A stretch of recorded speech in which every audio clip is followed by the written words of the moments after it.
Prem Rawat, widely known by the honorary title Miraji, has dedicated his life to spreading a simple message: that each person has a source of peace and fulfillment inside themselves. His message is from the heart. He speaks about the possibility for each person to find peace within, regardless of circumstances. If you are looking for fulfillment and peace, he says, the solution lies within. If that is what you want, I can help.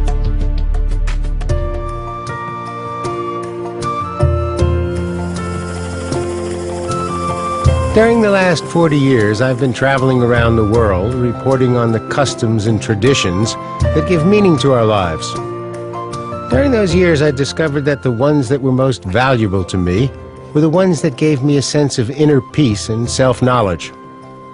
A couple of years ago, I told a friend of mine that I was interested in taking a break from traveling around the outside world and wanted to make a trip to the inside to find out more about my own feelings and how they might relate to the universal themes of life. He suggested that I take a look at the teachings of a man named Prem Rawat. Prem, who is also known as Miraji, is originally from India and has been speaking to people around the world for about 30 years. He talks about the possibility of knowing contentment in our lifetime.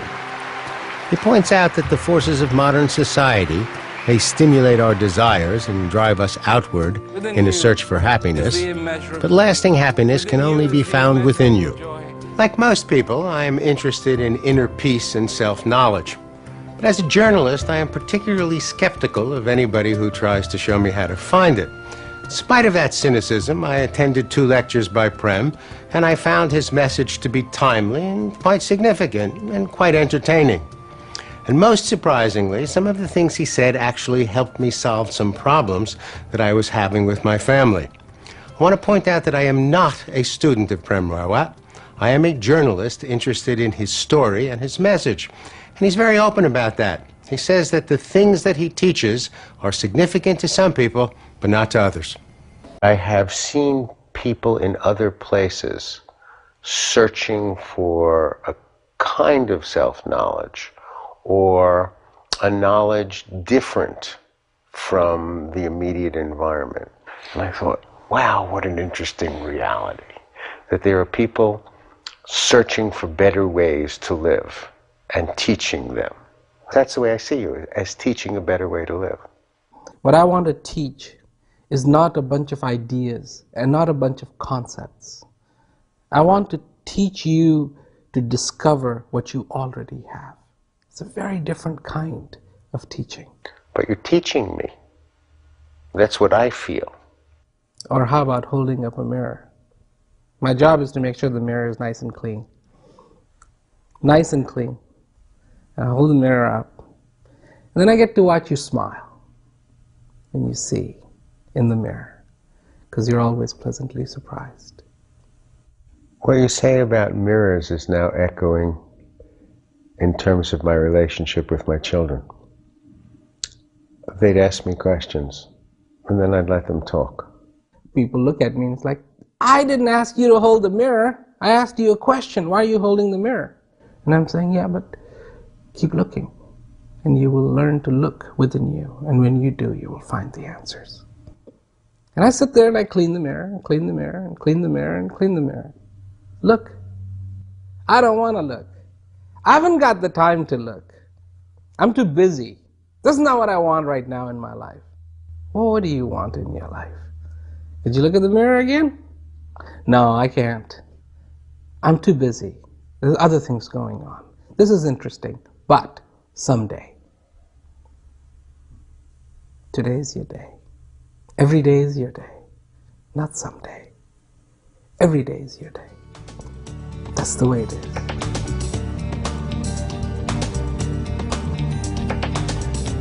Getting lost is our expertise. Getting found to undo all that. No, egos come into play. Pride comes into play. Me getting lost? Never. I saw this on the news. These couple got into a very serious situation, and they had a GPS, and they were just following the GPS. Of course, if you look at the GPS, you realize you're like 100 miles away from the nearest highway. It's telling you that, but it kept telling them turn left, turn left, turn left. It was confused, whatever reason it was. The other day, the GPS said turn left, and there was a railway track there. And they started turning onto the railway track. And it was just after the railway track that they needed to turn left. Getting lost is easy. Getting found is undoing all the things you did that got you lost. Undoing them, you will find where you need to go. Some people argue that the search for peace requires the undoing of resentment and conflicting desire within you. Talk about that. The only thing that the inner peace requires is that you get in touch with that inner place. That's what it requires. I mean, let's take an analogy. If I'm going to gas up my car, I realize I'm driving along and I see that it's running on empty and I need gas. What should I be doing? Driving to the gas station, I would hope. Well, how about kicking the tires? Not going to be that helpful to you in the long run. How about rolling down the windows? Pleasant, but not going to help. There it is. You need gas. You need to get in touch with that inner place. That's what's going to make the difference. People might say, you have to do this, you have to do this, you have to fix this, you have to fix that, do this, do that. No. Go within, feel it. You know, there was a wonderful psychologist, experimental psychologist named Skinner, and he did an experiment where he had a box and there was a chicken in it and a bar. And when the chicken hit the bar, food would come down. But the chicken didn't realize that. It would dance around and do lots of different things and then accidentally hit the bar and the food would come down. And it took the longest time for the chicken to understand that all the dancing and the jumping and the nodding was irrelevant. Concentrate on the bar. And in a way, you're saying that. Pay attention to what really delivers. Exactly. Forget about the other stuff. Exactly. Because that's what's going to matter at the end of the day. What does a life look like when the person has inner peace? It is in perspective. There's my responsibility, there's my mortgage, there's my bank loan, there's my problems, and there's me. They don't disappear. Inner peace doesn't take away mortgages. You can't go to a mortgage place and say, you know, now I have inner peace, so I'm not going to pay you. No. Everything stays that way where it was. Thing that has changed. One thing that has changed. You have found peace. That's what's changed. Is it selfish to seek inner peace? Is it self-indulgent? Let me give you an analogy. You're in the desert, 5, 6 people, they're talking, and there happens to be this guy, and he really is thirsty. He's dying of thirst. And from a distance he sees this group of people standing there, so he crawls over there, and when he comes over he says, "Water, water." Now, is he selfish? No. Is he being rude? The call for peace, the call for joy, the call for that feeling is a necessity, just like hunger, just like thirst. And when somebody responds to that, it is not selfish, because it's a need, a fundamental need that we have to be content, to be fulfilled. If we turn the volume down on the outside, because the volume is turned up so high, we can't hear what we're trying to say to ourselves. Something inside has been crying out again and again and again and again. You know, I see so many people, and yes, they go to a party and they're standing up and they're dancing and they're doing this and they're doing that, and then I see them sit down and have a quiet moment, and it's like, what is it like coming home? Wonderful for me. Wonderful for me and wonderful for so many people to come home, where we don't have to put a pretense on, where there's nothing distracting. We can be who we are. Be who we are. That home also is like that on the inside, where we can be in peace, where that's the reality, where that's what is shining, that peace, that joy. And how can you say, or anyone say, that it's a luxury when it's such a necessity? Let's hear what's going on inside. Turn that big volume knob down a little bit. Hear what's being said. There are wonderful things happening here. Some voice inside, some feeling inside saying, be content, be fulfilled.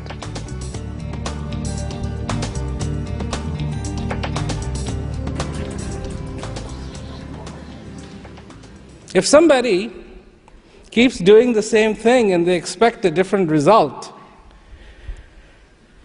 they can be qualified as a little crazy, a little mad. So why am I telling you this? And why do I find it fascinating, this particular definition, to keep doing the same thing and expect a different result? Because unfortunately, that's what we do. Since a very, very long time on the face of this earth, we've basically been doing the same thing. That's why I'm here.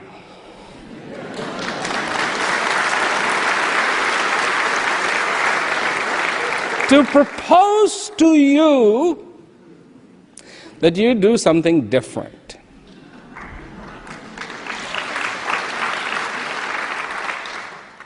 Instead of looking for the solutions on the outside,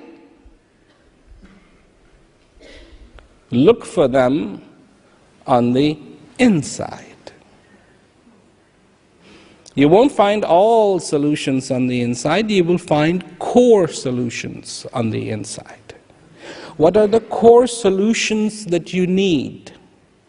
You need, by design, not by thought, not by choice,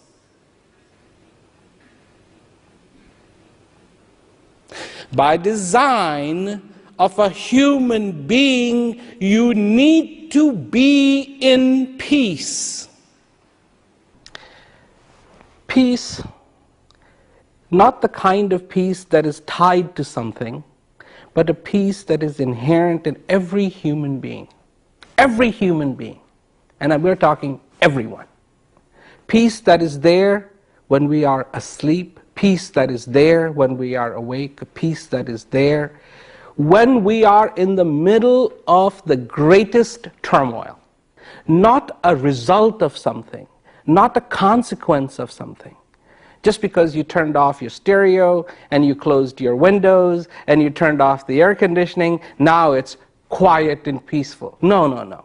A peace that's always there. Even when that air conditioning was running. Even when there is a war on the outside. Something quiet and beautiful on the inside. How do you explain to people what that feeling is like? You have to feel it. And once you feel it, then you will have the common reference necessary. Peace within yourself. To be in that harmony. Not the harmony outside. That's impossible, because so much is changing. But inside, you are very, very still. It's like a huge wheel, and the outermost part of that wheel is turning the fastest. And as you go in, slows down, slows down, slows down, slows down, till the very center is barely moving. What a wonderful image. The outside of the wheel spinning around like mad, and the center quiet and still. Exactly. Isn't everybody looking for the same thing? Today, the sad thing is that when somebody says peace, it doesn't mean the same thing. It should. It should be as common as saying, thirsty? Well, one thing I always find very fascinating, it doesn't matter which part of the world you go to. You may not know the language, but if you're thirsty, you can communicate. You can go like this. You can go like this. If you're hungry, exactly, you can go like this. Because it's common. It's common. Peace should be a common expression, not different versions of it. Because it is real, and it is within every single human being.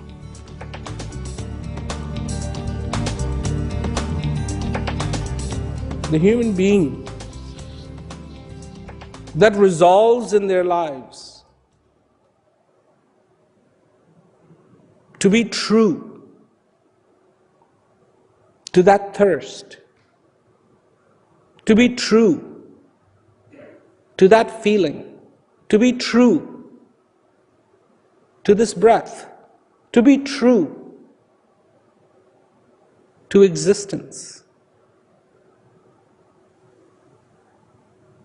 has already succeeded. There is no more success. Accomplishments, okay.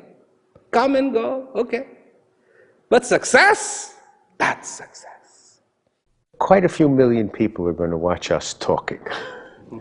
And they're going to get a sense of how we are both committed to the inner peace and the center of the wheel. And they're going to say, all right, I want what those two guys get. What do we tell them? 3 points you have to clarify, whether you do it by asking yourself or just think about it. There is more to me than what I have thought about. There's more to me than what I have thought was there. Yes. Okay. Second question. I am more important than the sum of all my success and failure.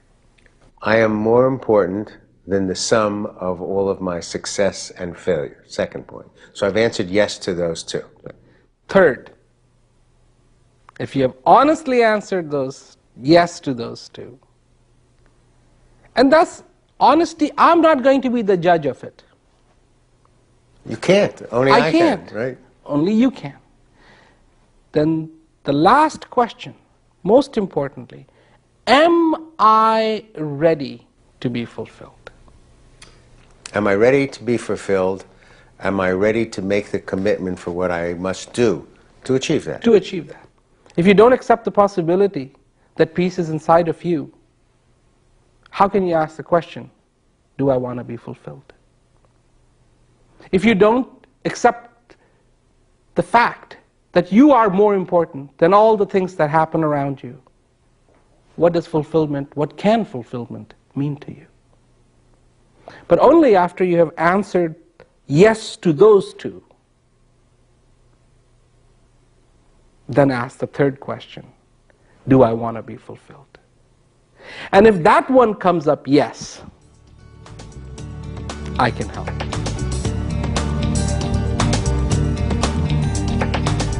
The question is, can you be fulfilled every single day of your life? And the answer to that is yes, you can. Every single day. Every day you have to renew. Every day you have to re-understand, this is what I'm about to do.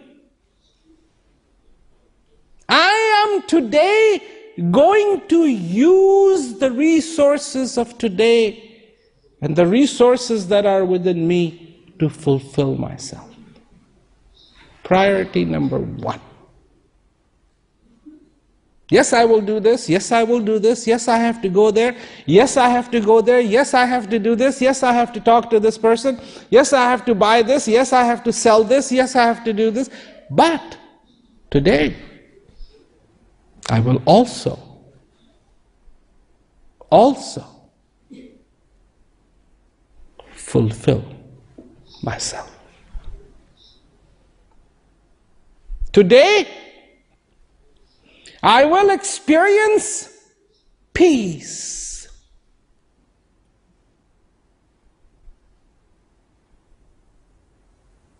Today, I will experience peace. No more dualities, no more confusion, but just understanding. Just answers. Answers. No questions, just answers. I understand. I understand. It doesn't matter where I go, which country, what culture, the thirst to be happy, to be content is exactly the same. We are all so different and yet so alike. How do you see that in people? Are there things that they say? When they hear the message that within you is something very profound, very beautiful, it isn't like, huh? But it's like, I know that. I know that. Isn't that incredible? You're telling them something new and they're going, no, this isn't new. I have known that there is something so profound inside of me. One of the most fundamental things is, do I or do I not understand that within me there is something waiting to be discovered? There is more to me than I realize. There is more to you than you ever thought of. That within me there is a treasure worth more than all the money in this world. That there is a most beautiful scene, more beautiful than anything I can imagine. And if I can accept that, then I am on my way to understanding what that piece is.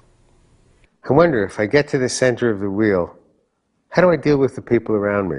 What's going to happen to friends, acquaintances, business associates who aren't at the center of the wheel? Am I still going to have a life? You will have just one difference. Only one. And that difference is, you will be at the center of the wheel. You are life peaceful. You have found your treasure. When you become rich, you become rich. When you quench your thirst, you no longer need that water. So much fear comes in. What will happen if I get inner peace? Well, will I become a vegetable? This is what a lot of people think. Oh, I'll have to wear, clothes like a monk. Oh, I'll have to live on a mountain, and I won't be able to see my child, and I won't be able to do this, No. You see, it's like being in a very dark place. And it's really dark. And you're wondering, gee, I wish I had a flashlight. And then you remember, well, you know what? I thought I had a flashlight. I wonder where I put it. And it's in your pocket. And it's already on. What about outer peace? Outside peace is relative. Inside peace is always there. Always. Even when that hurricane is coming, that peace is there. So the real answer to the craziness on the front page of the newspaper is enough people with inner peace. Look within.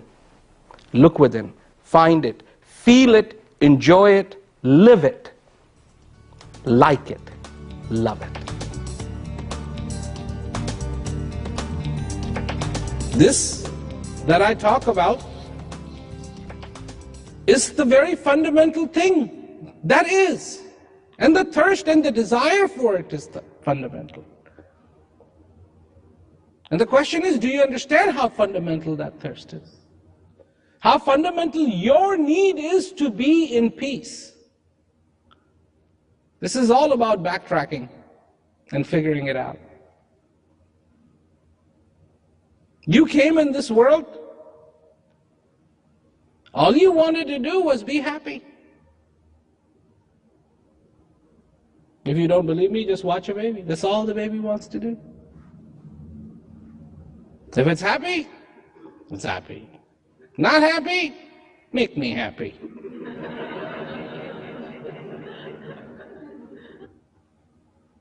That's who we were, and indeed, that's who we are. The process is just to start, and then the attraction to find the peace falls in place. And whether people call it search, a lot of people call it search. I don't call it search. I just call it being attracted. Attracted. So what did I take away from these interviews? The first point was that each person is unique, and we should try to appreciate our uniqueness and not spend our lives trying to be like anyone else. That logic is important, but so is what we feel. Too often we try to reason our way through life when we might be better off responding to our feelings. Inner peace and happiness are feelings. And perhaps most important for me, the answer to almost all of our questions are inside us. Pay attention to what you feel. There's an old saying, we enter the world empty-handed, and that's the way we leave it. But Prem has a slightly different take on that. He says we may enter the world empty-handed, but we have the opportunity to leave it with a sense of self-knowledge and inner peace. So it looks like my journey might just be beginning. I certainly hope so. Thanks for watching.